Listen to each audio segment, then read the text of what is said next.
Ladies and gentlemen, tonight's lesson plan opens with the graphic based on true events.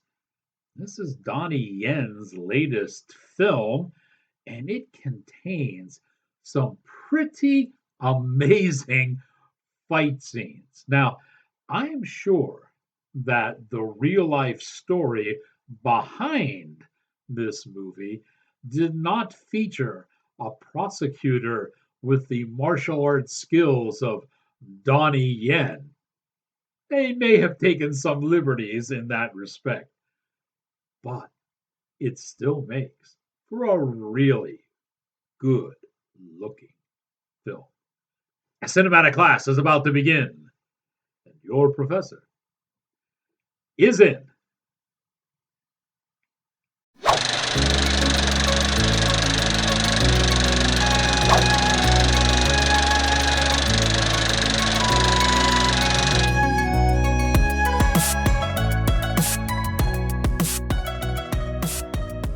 Greetings, salutations, and other sundry affair. I am your cinematic professor and purveyor of truth in movies, and tonight's lesson plan is called The Prosecutor. I really like this film a lot, and I think you will too. Early in the year, it is definitely worth a view. And as I said, it stars Donnie Yen. Now, Donnie Yen is Mr. Folk. You got to be careful saying that. It's Folk. All right. And Mr. Folk is a new prosecutor in the judicial system. And he is so convinced that a subject is innocent of his crimes that he is prepared to battle the entire Chinese judicial system. Now, the movie begins in kind of a flashback with a quick glimpse of Folk's past. You see, beforehand, he was a cop, kind of a super cop, and he was going after this big major drug cartel. And what we see is his attempt to bring this cartel to justice as a policeman. It provides for the one of the film's really excellent fight scenes and certainly starts the movie off with a bang. But then we jump several years into the future. Mr. Folk is getting a little bit older and all this police work is wearing on him just a bit. Knees, hips, typical type of thing that happens when you spend most of your day fighting people. So as a result, he wants to stay with the judicial system and he becomes a prosecutor. He finds that there are certain ways of doing things. He has a mentor in the prosecution department who is trying to show him the ropes and how the game is played.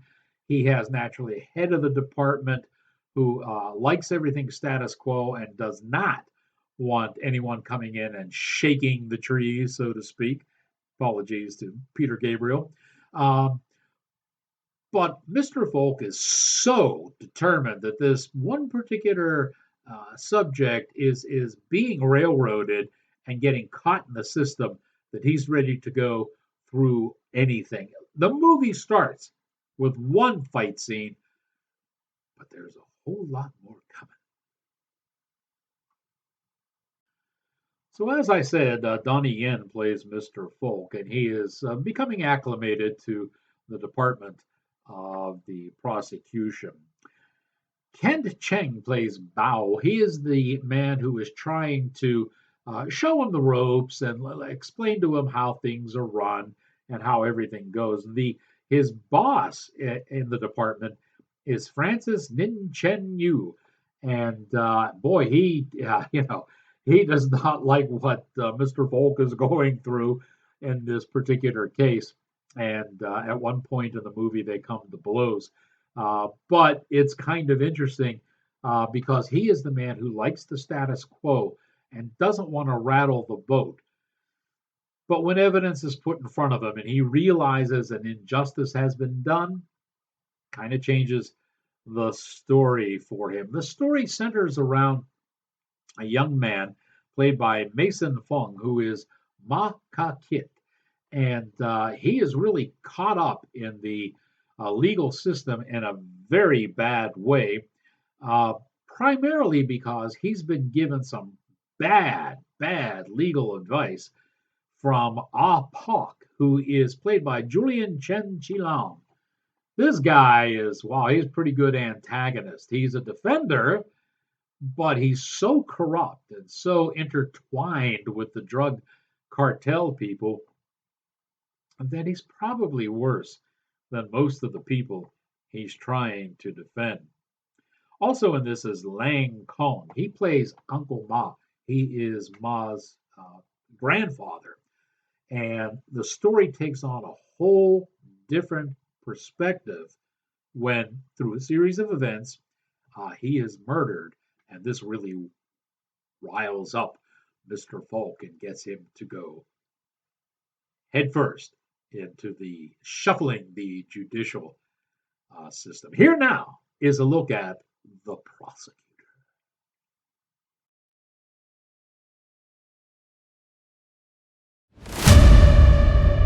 Mr. Falk，你以前喺警隊嘅喎，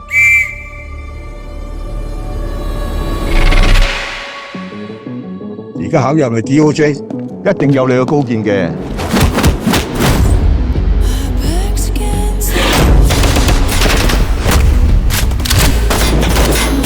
覺得我哋呢份工作咧，就好似一盞殘顏嘅明燈，將有罪嗰啲人定罪。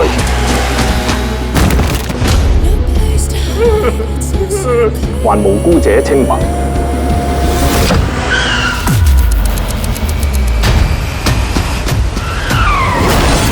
明知道個犯身有事，但冇證據，我都要放人噶，冇辦法噶。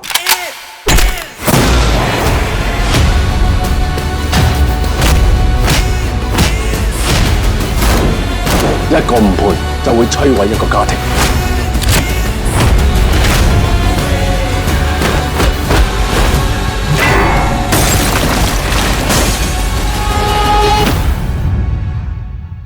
喂，你 friend 俾100個人打緊牌，你嚟幫手？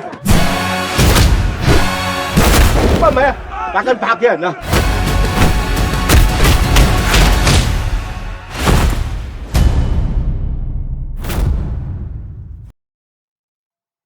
！Now, behind the camera, Donnie Yen not only stars in this movie, but he also serves as director, and he's done a nice job in corralling everyone together. The movie flows really nice, and it's fun to watch. Writer was Edmund Wong.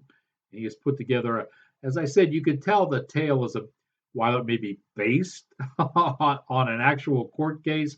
I'm sure all this fighting didn't actually go on in real life. The musical score is outstanding in this movie. It is excellent, and it is done by Choi Chol Hu. He's done a nice job on this. It's very rousing, very reminiscent of some of the golden years of Hollywood type scores, big orchestration and everything. Very nice. The editor is Ka Wing Lee, and he's edited this well. I've said the movie flows nicely and it's paced well. And the reason for that is because, courtroom dramas can sometimes become tedious, and there are enough fight scenes dispersed out throughout the telling of this story that the pace never really slows down too much so that it keeps moving.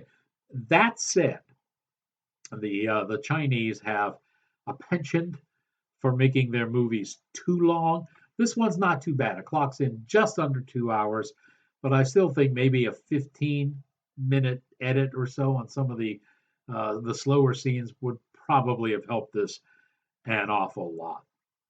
I'll tell you someone who doesn't need any help. Let's peel back those veils of time and head back to the early Cretaceous period.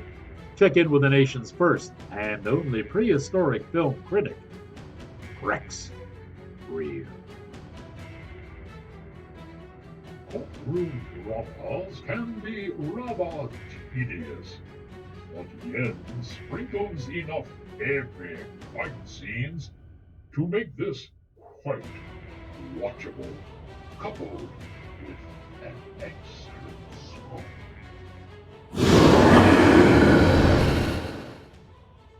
Thank you, Rex. Just a little bit of trivia, if you will, for this movie.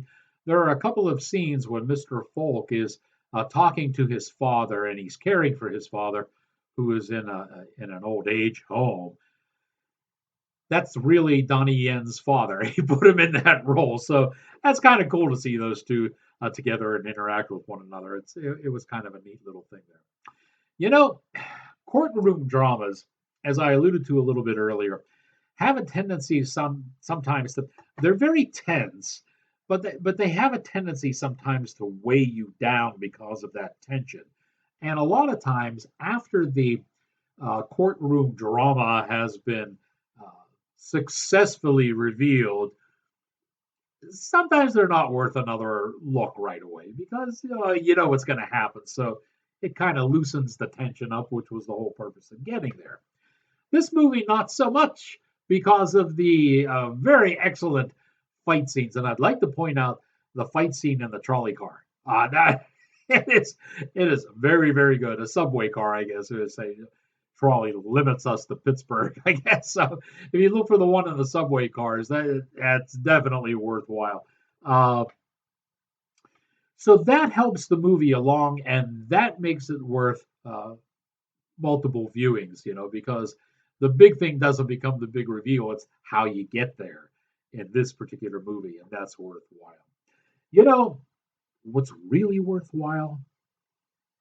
If you would just go up there in that little corner and click that like and then click subscribe. This way, whatever channel you're watching this review on, you'll be notified every time Rex and I put out a brand new review, and that will keep you on the bleeding edge of an awful lot of movies that the mainstream media just won't pay any attention to. I'm going to tell you now that with The Prosecutor, I enjoyed this movie immensely.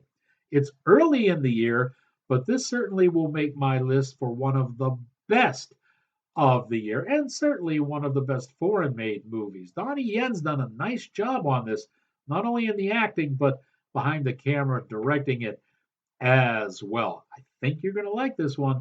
I know I enjoyed it a lot. We're going to give it a way above average grade, probably about a B plus or so. And like I said, I think this is a movie you'll probably want to watch more than once. Now that you have learned what you have learned here at